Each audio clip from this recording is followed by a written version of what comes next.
Hello friends, ಎಲ್ರಿಗೂ ನಮಸ್ಕಾರ. Welcome to my study starters YouTube channel. So ಈ KE ಕಡೆಯಿಂದ ನಡೆಸಿದಂಥ KUWSDBಯ ಎಕ್ಸಾಮ್ದ GK ಪ್ರಶ್ನೆ ಪತ್ರಿಕೆಯನ್ನು ಈಗಾಗಲೇ ನಾವು ಕಂಪ್ಲೀಟಾಗಿ ನೋಡಿದ್ದೇವೆ. ಸೊ ಇನ್ನೂ ಯಾರು ನೋಡಿಲ್ಲ, ಹೋಗಿ ಪ್ಲೇಲಿಸ್ಟ್ ಒಳಗೆ ಇದೆ, ಹೋಗಿ ಚೆಕ್ ಮಾಡಿ ನೋಡ್ಕೋಬೋದು. ಹಾಗೆ ಪೇಪರ್ 2ನಲ್ಲಿನ ಜನರಲ್ ಕನ್ನಡ ಮತ್ತು ಜನರಲ್ ಇಂಗ್ಲೀಷನ್ನು ನೋಡಿದ್ದೇವೆ. ಸೊ ಪೇಪರ್ 2ರ ಕೊನೆಯ ಭಾಗ ಕಂಪ್ಯೂಟರ್. ಸೊ ಈಗ ಆ ಕಂಪ್ಯೂಟರ್ನ 30 ಪ್ರಶ್ನೆಗಳನ್ನ ನೋಡೋಣ.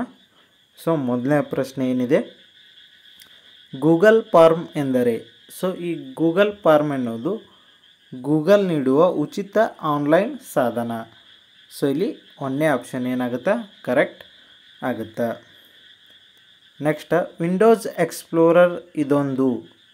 ಸೊ ಈ ವಿಂಡೋಸ್ ಎಕ್ಸ್ಪ್ಲೋರರ್ ಇದೊಂದು ಏನಾಗಿರ್ತದೆ ಅಂದರೆ, ಇದೊಂದು ಫೈಲ್ ಮ್ಯಾನೇಜರ್ ಆಗಿರ್ತದೆ. ನೆಕ್ಸ್ಟ್, ಈ ಕೆಳಗಿನವುಗಳಲ್ಲಿ ಯಾವುದು ಸರಿಯಾದ ವೇರಿಯೇಬಲ್ ಪದವಲ್ಲ? ಸೊ ಇದಕ್ಕೆ ಆನ್ಸರ್ ಏನಾಗುತ್ತೆ, ಟೋಟಲ್ ಮಾರ್ಕ್ಸ್ ಅನ್ನೋದು ಇದೊಂದು ವೇರಿಯೇಬಲ್ ಪದವಲ್ಲ. ನೆಕ್ಸ್ಟ್, ಡ್ಯಾಶ್ ಡ್ಯಾಶ್ ಇದು ಎಕ್ಸಿಕ್ಯೂಷನ್ಗೆ ಬಳಸುವ ಪ್ರೋಗ್ರಾಮ್. ಸೊ ಯಾವುದನ್ನು ಎಕ್ಸಿಕ್ಯೂಷನ್ ಪ್ರೋಗ್ರಾಮ್ಗೆ ಬಳಸ್ತಾರಂದ್ರೆ, ಸೊ ಇಲ್ಲಿ ಆನ್ಸರ ಕಂಪೈಲರ್ ಅನ್ನೊಂದು ಇದನ್ನು ಎಕ್ಸಿಕ್ಯೂಷನ್ ಪ್ರೋಗ್ರಾಮ್ಗೆ ಬಳಸ್ತಾರೆ. ನೆಕ್ಸ್ಟ್, ಗೂಗಲ್ ಶೀಟ್ನಲ್ಲಿ ಫಾರ್ಮುಲಾವು ಯಾವ ಚಿಹ್ನೆಯಿಂದ ಪ್ರಾರಂಭವಾಗುತ್ತದೆ? ಸೊ ಗೂಗಲ್ ಶೀಟ್ನಲ್ಲಿ ಈಕ್ವಲ್ ಟು ಇಂದ ಏನಾಗುತ್ತೆ, ಫಾರ್ಮುಲಾ ಸ್ಟಾರ್ಟ್ ಆಗುತ್ತೆ, ಈಕ್ವಲ್ ಟು ಚಿಹ್ನೆಯಿಂದ. ಸೊ MS ಪವರ್ ಪಾಯಿಂಟ್ನಲ್ಲಿ ಕರೆಂಟ್ ಸ್ಲೈಡ್ನಿಂದ ಪ್ರೆಸೆಂಟೇಷನ್ ಮಾಡಲು ಯಾವ ಶಾರ್ಟ್ ಕೀಯನ್ನು ಉಪಯೋಗಿಸುತ್ತಾರೆ? ಸೊ ಇಲ್ಲಿ MS ಪವರ್ ಪಾಯಿಂಟ್ ಒಳಗೆ ಕರೆಂಟ್ ಸೈಡ್ ಅಂದರೆ ಪ್ರೆಸೆಂಟ್ ಇದ್ದಿದ್ದ ಸೈಡಿಂದ ಪ್ರೆಸೆಂಟೇಷನ್ ನೀಡಲು ಯಾವ ಶಾರ್ಟ್ ಕೀಯನ್ನು ಬಳಸ್ತಾರೆ ಅಂದರೆ, Shift F5 ಬಳಸ್ತಾರೆ, Shift F5. So next, MS ಎಕ್ಸೆಲ್ನಲ್ಲಿ ಒಂದು ಸೆಲ್ನಿಂದ ಮತ್ತೊಂದು ಸೆಲ್ಗೆ ಫಾರ್ಮುಲಾವನ್ನು ಕಾಪಿ ಮಾಡಲು ಯಾವ ಆಪರೇಷನ್ನು ಉಪಯೋಗಿಸುತ್ತಾರೆ? ಸೊ ಇಲ್ಲಿ ಬೇಕಾಗಿರುವ ಎಲ್ಲ ಸೆಲ್ಲುಗಳಿಗೆ ಫಿಲ್ಮ್ ಹ್ಯಾಂಡನ್ನು ಡ್ರ್ಯಾಗ್ ಮಾಡುವುದು. ಸೊ ಯಾವ್ಯಾವ ಫಿಲ್ಮ್ಗಳು ಬೇಕಾಗಿರ್ತಾವೆ, ಸೊ ಯಾವ್ಯಾವ ಎಲ್ಲ ಸೆಲ್ಗಳಿಗೆ ಏನು ಮಾಡೋದು, ಫಿಲ್ಮ್ ಹ್ಯಾಂಡ್ ಅಂದರೆ ಸೆಲೆಕ್ಟ್ ಮಾಡುವ ಮುಖಾಂತರ, ಫಿಲ್ಮ್ ಹ್ಯಾಂಡ್ ಡ್ರ್ಯಾಗ್ ಮಾಡುವ ಮುಖಾಂತರ ನಾವು ಇದನ್ನ ಸೆಲೆಕ್ಟನ್ನು ಮಾಡಬಹುದು. ನೆಕ್ಸ್ಟ್,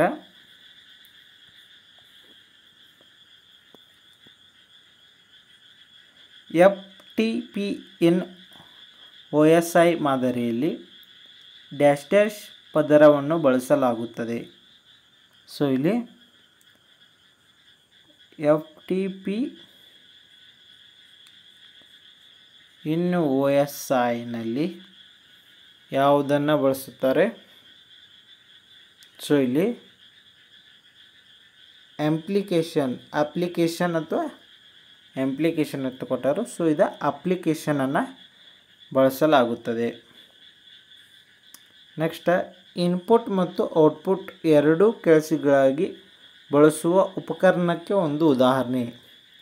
ಸೊ ಇಲ್ಲಿ ಜಾಯ್ಸ್ಟಿಕ್ ಅನ್ನೋದು ಒಂದು ಇನ್ಪುಟ್ ಸಾಧನ, ಅದೇ ರೀತಿ ಪ್ರೊಜೆಕ್ಟರ್ ಅನ್ನೋದು ಔಟ್ಪುಟ್ ಸಾಧನ.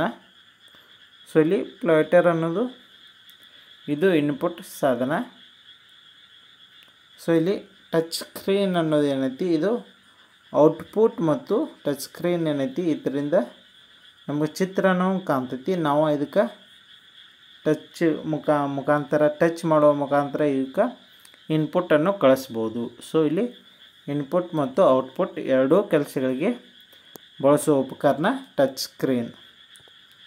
ನೆಕ್ಸ್ಟ್, ಪರ್ಸ್ನಲ್ ಕಂಪ್ಯೂಟರ್ನ ಈ ಕೆಳಗಿನ ಯಾವ ಪೋರ್ಟ್ನಿಂದ ಹೈ ಡೆಫಿನಿಷನ್ ಗ್ರಾಫಿಕ್ಸ್ ಔಟ್ಪುಟ್ಟನ್ನು ತೆಗೆದುಕೊಳ್ಳುತ್ತಾರೆ?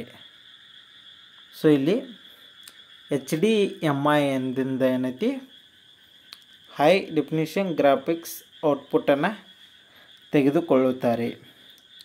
ನೆಕ್ಸ್ಟ್, ಇಮೇಲ್ನಲ್ಲಿ ಮೇಲ್ ಕಳಿಸುವವರ ಅಡ್ರೆಸ್ಸನ್ನು ನಮೂದಿಸಲು ಯಾವ ಫೀಲ್ಡ್ ಬಳಸುತ್ತಾರೆ? ಸೊ ಇಲ್ಲಿ ಗೆ ಅಥವಾ ಟು ಅನ್ನುವ ಫೀಲ್ಡನ್ನು ಬಳಸ್ತಾರೆ. ನೆಕ್ಸ್ಟ್, ರಿಲೇಷನ್ ಸ್ಕೀಮ್ದಲ್ಲಿ ಒಂದಕ್ಕಿಂತ ಹೆಚ್ಚು ಕೀಗಳಿದ್ದರೆ ಪ್ರತಿಯೊಂದು ಕೀಯನ್ನು ಡ್ಯಾಶ್ ಡ್ಯಾಶ್ ಎಂದು ಕರೆಯಲಾಗುತ್ತದೆ. ಸೊ ಇಲ್ಲಿ ಪ್ರತಿಯೊಂದು ಕೀಯನ್ನು ಕ್ಯಾಂಡಿಡೇಟ್ ಅಂತ ಕರೆಯಲಾಗುತ್ತದೆ. ನೆಕ್ಸ್ಟ್, CPU ಇರುವ ALU ಅನ್ನು ಆಪರೇಷನ್ಗಳಿಗೆ ಬೇಕಾಗಿರುವ ವ್ಯಾಲ್ಯೂಗಳನ್ನು ಸಂಗ್ರಹಿಸಲು ಡ್ಯಾಶ್ ಡ್ಯಾಶ್ ಅನ್ನು ಬಳಸಲಾಗುತ್ತದೆ. ಸೊ ಇಲ್ಲಿ ಅಕ್ಯುಮ್ಯುಲೇಟರನ್ನು ಬಳಸಲಾಗುತ್ತದೆ. ನೆಕ್ಸ್ಟ್, ಜಂಕ್ ಇಮೇಲನ್ನು ಡ್ಯಾಶ್ ಡ್ಯಾಶ್ ಎಂದು ಕೂಡ ಕರೆಯಲಾಗುತ್ತದೆ. ಸೊ ಜಂಕ್ ಇಮೇಲ್ ಅಂದರೆ ಅದನ್ನ ಸ್ಪ್ಯಾಮ್ ಅಂತ ಕರೀತಾರೆ. ಸೊ ನೀವು ಇಮೇಲ್ ಬಾಕ್ಸ್ದಾಗ ನೋಡ್ಬೋದು, ಸ್ಪ್ಯಾಮ್ ಮೆಸೇಜಸ್ ಅಂತ ಇರ್ತೈತಿ, ಸ್ಪ್ಯಾಮ್ ಇಮೇಲ್ಸ್ ಅಂತ.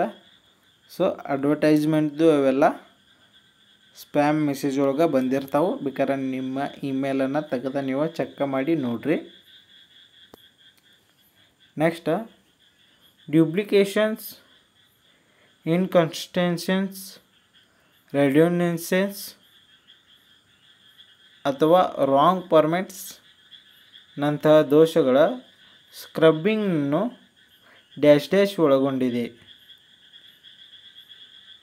ಸೊ ಇಲ್ಲಿ ಏನಾಗುತ್ತೆ ಇದಕ್ಕೆ ಆನ್ಸರ ಡಾಟಾ ಕ್ಲೀನಿಂಗ್ ಅನ್ನೋದಿಲ್ಲಿ ಕರೆಕ್ಟ್ ಆಗುತ್ತೆ. ನೆಕ್ಸ್ಟ್, ಈ ಕೆಳಗಿನಗಳಲ್ಲಿ ಯಾವ software engineering model top down ಅಪ್ರೋಚನ್ನು ಬಳಸುತ್ತದೆ? ಸೊ ಇದಕ್ಕೆ ವಾಟರ್ ಫಾಲ್ ಅನ್ನೋದು ಇಲ್ಲಿ ಕರೆಕ್ಟ್ ಆಗುತ್ತೆ. ನೆಕ್ಸ್ಟ್, ಪೈಥಾನ್ನಲ್ಲಿ PIP ಎಂದರೆ? ಸೊ ಇಲ್ಲಿ PIP ಅಂದರೆ ಪಿನ್ ಇನ್ಸ್ಟಾಲ್ಸ್ ಪ್ಯಾಕೇಜಸ್ ಅಂತಲೂ ಆಗುತ್ತೆ, ಪ್ರಿಪೇರ್ಡ್ ಇನ್ಸ್ಟಾಲರ್ ಪ್ರೋಗ್ರಾಮ್ ಅಂತಲೂ ಆಗುತ್ತೆ. ಸೊ ಈ ಕಡೆಯಿಂದ ಯಾವ ಥರ ಬರ್ತದೆ ಅಂತ ನೋಡೋಣ. ನೆಕ್ಸ್ಟ್, ಈ ಕೆಳಗಿನ ಯಾವ ಚಿಹ್ನೆಯನ್ನು ಗೂಗಲ್ ಶೀಟ್ನ ಮೆಥಮೆಟಿಕಲ್ ಆಪರೇಟರ್ ಆಗಿ ಬಳಸುವುದಿಲ್ಲ? ಸೊ ಈ ಒಂದೇದೇನೈತಿ ಇದು ಸ್ಕ್ವೇರ್ ರೂಟ್. ಸೊ 2⁵ ಅಂತ ಬರೆಯೋಕೆ ಅವ್ರು ಏನು ಮಾಡ್ತಾರೆ, 2√3 ಈ ರೀತಿ ಬರಿಬೋದು. ಈ ಥರದ್ದು ಎಷ್ಟಾಗತ್ತೆ ಅಂದರೆ 8 ಅಂತ ಆನ್ಸರ್ ಬರುತ್ತೆ. ಅದೇ ರೀತಿ ಇದೇನೈತಿ ಭಾಗಾಕಾರ, ಈ ಸ್ಟಾರ್ ಏನೈತಿ ಇದು ಮಲ್ಟಿಪ್ಲಿಕೇಶನ, ಮತ್ತು ಇದು @ ಅಂತ ಕರಿತಾರೆ. ಸೊ ಇದು ಏನೈತಿ ಇದು ಮೆಥಮೆಟಿಕಲ್ ಆಪರೇಟರ್ ಆಗೋದಿಲ್ಲ. ನೆಕ್ಸ್ಟ್, MS ಎಕ್ಸೆಸ್ನಲ್ಲಿ ಯಾವ ಡೇಟಾ ಟೈಪು ಮಾನ್ಯವಲ್ಲ ಅಂತ ಕೇಳೋರು. ಸೊ ಇಲ್ಲಿ ಪಿಕ್ಚರ್ ಏನೈತಿ ಇದು ಮಾನ್ಯವಲ್ಲ. ಈ ಕೆಳಗಿನ ಯಾವ ಆಯ್ಕೆಯು ಜಾವಾ ಲ್ಯಾಂಗ್ವೇಜ್ನಲ್ಲಿ ಬೈಟ್ ಕೋಡ್ನಿಂದ ಮಷಿನ್ ಕೋಡ್ಗೆ ಪರಿವರ್ತನೆ ಮಾಡಲು ಸಹಕರಿಸುತ್ತದೆ? ಸೊ ಇಲ್ಲಿ ಇದು JVM ಅನ್ನೋದು ಇಲ್ಲಿ ಸಹಕಾರ ಮಾಡ್ತದೆ. ನೆಕ್ಸ್ಟ್, ಸೆಕ್ಯೂರ್ಡ್ ಟ್ರಾನ್ಸ್ಮಿಷನ್ಗೆ ಬಳಸಲ್ಪಡುವ ಪ್ರೋಟೋಕಾಲ್ ಯಾವುದು? ಸೊ ಇದರಲ್ಲಿ HTTPS ಅನ್ನೋದನ್ನು ಈ ಸೆಕ್ಯೂರ್ಡ್ ಟ್ರಾನ್ಸ್ಮಿಷನ್ಗಳಿಗೆ ಬಳಸುವ ಪ್ರೋಟೋಕಾಲ್ ಆಗಿದೆ. ಈ ಕೆಳಗಿನಗಳಲ್ಲಿ ಯಾವುದು ಕಂಪ್ಯೂಟರ್ನಲ್ಲಿರುವ ಪೋರ್ಟ್ ಆಗಿರುವುದಿಲ್ಲ? ಸೊ USB ಒಂದು ಪೋರ್ಟ ಆಗೈತಿ. ಇದು DVI ಅನ್ನೋದು ಒಂದು ಪೋರ್ಟ್ ಆಗಿದೆ. ಸೊ VGA ಅನ್ನೋದು ಇದು ಒಂದು ಪೋರ್ಟ್ ಆಗಿದೆ. ಬಟ್ HDC ಅನ್ನೋದು ಇದು ಆಗಿಲ್ಲ. ಸೊ ಇದೇ ಆನ್ಸರ್ ಕರೆಕ್ಟ್ ಆಗುತ್ತೆ. ನೆಕ್ಸ್ಟ್ OSI ಮಾಡೆಲ್ನಲ್ಲಿರುವ ಲೇಯರ್ಗಳ ಸಂಖ್ಯೆ. ಸೊ OSI ಮಾಡೆಲ್ನಲ್ಲಿರುವ ಲೇಯರ್ಗಳ ಸಂಖ್ಯೆ ಎಷ್ಟಾಗಿರ್ತದೆ? 7 ಆಗಿರ್ತದೆ. ನೆಕ್ಸ್ಟ್ ವರ್ಚುವಲ್ ಟೇಬಲ್ ಡ್ಯಾಶ್ ಎಂದು ಕೂಡ ಕರೆಯಲ್ಪಡುತ್ತದೆ. ಸೊ ವರ್ಚುವಲ್ ಟೇಬಲ್ ಇದು ವಿ ಓತ್ತು ಬರ್ತದೆ. VIEW ವಿ ಓತ್ತು ಬಂದಿರ್ತದಲ್ಲ ಅದಂತನೂ ಕರೀಬಹುದು. ನೆಕ್ಸ್ಟ್ ಈ ಕೆಳಗಿನಗಳಲ್ಲಿ ಕ್ಯಾಂಡಿಡೇಟ್ ಎಲಿಮಿನೇಷನನ್ನು ಯಾವುದು ವಿವರಿಸುತ್ತದೆ? ಸೊ ಇದರಲ್ಲಿ set of instances, set of candidate, hypothesis ಅನ್ನೋದು ಏನೈತಿ ಇಲ್ಲಿ ವಿವರಿಸುತ್ತದೆ. ನೆಕ್ಸ್ಟ್ ಸೇವ್ ಆ್ಯಸ್ಗಾಗಿ MS ವರ್ಡ್ನಲ್ಲಿ ಬಳಸುವ short key. So save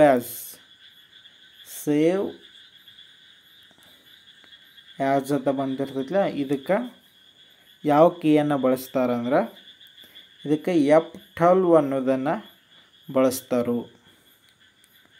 next ಈ ಕೆಳಗಿನಗಳಲ್ಲಿ ಯಾವುದು ಗೂಗಲ್ ಸ್ಪ್ರೆಡ್ಶೀಟ್ಗೆ ಸಮಾನವಾಗಿದೆ? ಸೊ ಇಲ್ಲಿ ಯಾವುದಾಗುತ್ತಾ? ಇದು MS Excel ಅನ್ನೋದು ಇಲ್ಲಿ ಕರೆಕ್ಟ್ ಆಗುತ್ತೆ. ನೆಕ್ಸ್ಟ್ ಡ್ಯಾಶನ್ನು ಟೈಮ್ ಕಾಂಪ್ಲಿಕೇಟ್ಸ್ ಅನ್ನು ಮಾಪನ ಮಾಡಲು ಬಳಸುವುದಿಲ್ಲ ಅಂತ ಹೇಳೋರು. ಸೊ ಇಲ್ಲಿ ಡೆಲ್ಟಾವನ್ನು ಬಳಸುವುದಿಲ್ಲ. ಸ್ಪ್ರೆಡ್ಶೀಟ್ನಲ್ಲಿನ ಈ ಕೆಳಗಿನ ಯಾವ ಕಮಾಂಡ್ ಸೆಲ್ನಲ್ಲಿರುವ ವಿಷಯವನ್ನು ನಾವು ಬಯಸುವ ರೀತಿಯಲ್ಲಿ ಪ್ರದರ್ಶಿಸಲು ಅನುವು ಮಾಡಿಕೊಡುತ್ತದೆ? ಸೊ ಇಲ್ಲಿ ಫಾರ್ಮ್ಯಾಟ್ ಅನ್ನೋದೇನೈತಿ, ಇಲ್ಲಿ ನಮಗೆ ಸೆಲ್ನಲ್ಲಿರುವ ವಿಷಯವನ್ನು ನಾವು ಬಯಸಿದ ರೀತಿ ಪ್ರದರ್ಶಿಸಲು ಅನುವು ಮಾಡಿಕೊಡುತ್ತದೆ. ನೆಕ್ಸ್ಟ್ ಸಂಬಂಧಪಟ್ಟ ದತ್ತಾಂಶಗಳನ್ನು ಅಡ್ಡ ಸಾಲು ಅಂದರೆ ರೋ ಮತ್ತು ಉದ್ದ ಸಾಲು ಅಂದರೆ ಕಾಲಮ್ಗಳಲ್ಲಿ ಸಂಗ್ರಹಿಸಲಾಗಿರುವುದಕ್ಕೆ ಏನೆಂದು ಕರೆಯುತ್ತಾರೆ? ಸೊ ಇದಕ್ಕೆ ಟೇಬಲ್ ಅಂತ ಕರೀತಾರೆ. ಸೊ ಈ ವಿಡಿಯೋ ಇಲ್ಲಿಗೆ ಕಂಪ್ಲೀಟ್ ಆಯಿತು. ಸೊ 30 ಕಂಪ್ಯೂಟರ್ ಮೇಲಿನ ಕ್ವಶನ್ಗಳು ಕಂಪ್ಲೀಟ್ ಆದವು. ಸೊ ಇವ ತಾತ್ಕಾಲಿಕ ಉತ್ತರ, ಸೊ ಅಂದ್ರೆ ಮೋಸ್ಟ್ ಎಕ್ಸ್ಪೆಕ್ಟೆಡ್ ಆನ್ಸರ್ ಆಗಿರ್ತಾವೆ. ಸೊ ಇವ 100% ಕರೆಕ್ಟ್ ಅಂತಲ್ಲ. ಸೊ KE ಕಡೆಯಿಂದ ಬರುವವರೆಗೂ ಏನೈತಿ ಇವನ್ನ ನಾವು ನೋಡ್ಕೋಬಹುದು. ಸೊ ಇನ್ನೂ ಯಾರು ನಮ್ಮ ಚಾನಲ್ನ ಸಬ್ಸ್ಕ್ರೈಬ್ ಮಾಡ್ಕೊಂಡಿಲ್ಲ, ದಯವಿಟ್ಟು ಚಾನಲ್ನ ಸಬ್ಸ್ಕ್ರೈಬ್ ಮಾಡ್ಕೊಳ್ಳಿ. ಹಾಗೂ ಈ ಚಾನಲ್ನಲ್ಲಿ ಲ್ಯಾಂಡ್ ಸರ್ವೆಗೆ ಬೇಕಾದಂಥ ಡೈಲಿ ಕ್ಲಾಸ್ಗಳು ನಡೀತಿರ್ತಾವೆ. ನೀವು ಅವುಗಳನ್ನು ನೋಡ್ಕೋಬೋದು. ಲ್ಯಾಂಡ್ ಸರ್ವೆ, ಮ್ಯಾಥಮೆಟಿಕ್ಸ್ ಹಾಗೂ ಫಿಸಿಕ್ಸ್ ಕ್ಲಾಸ್ಗಳು. So thank you so much.